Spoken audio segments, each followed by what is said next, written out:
Hello mga lods! Nandito na naman tayo sa panibagong kabanata ng paglalakbay natin sa Czech Republic. Aring at unang araw ng ating rest day. Edit aring ay mamamasyal muna. Bay kahaba na magiging pahinga Bay rest day namin ngayong Huwebes. Bay lantakay mo yung balik pa'y Martes ng gabi O siya, ay kayo pumarne at ay mamamasyal din Oh, kita nyo namang iisang tapik ang camera malayo na ang narating. May sa engkantong kamay nga pala spring season na dito. Nalalapit na sa summer. Di nga pala dinaanan namin yung tulay na puro padlock. Ay di ko na nga lang ang pinansin at kita nyo naman ang panahon ay pagkakaganda. Bay kitang kita naman sa sikat ng araw Bay kahit naman ganyang maaraw ay pagkakalamig din Bay kahit naman ganyang kalamig ay amin naman sinusulit. Bay isipin mo minsan lang gumanda ang panahon din Bay nung dating namin din puro ginaw na lang ang naramdaman Bay itong season na to ay ang dami namin nakikita mga kakaibang puno. Bay nagsisimula na magsimula ng mga dahon. Bay kabango naman na isang ari. Lumakad kami ng konti. Abay may nakita kami puno ng cherry blossom. Bay akala ko sa Japan lang meron na rin. Meron din pala din Di ako'y dali-dali. Sabi ko sa kasama ko ako'y picturean din Bay ginaway binidyoan ako. Pero ito yung kuha nung nagpa-picture ako.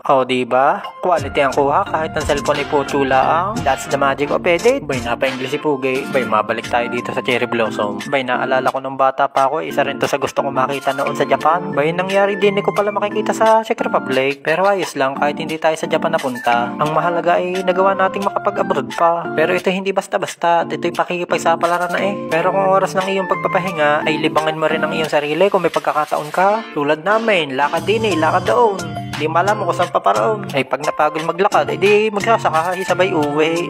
Diba? Kaysa maburo yung sa bahay, di mo masyal na laang. Garnay, ang gawin mong stress reliever. I-enjoy mo lang iyong paligid. Siya, ay dyan na muna kayo. Ara na may update lang. Kung bagay pahapyaw lang. Ay kami maglilibang-libang muna din Ay hanggang sa susunod na lang uli na kabanata. Paalam.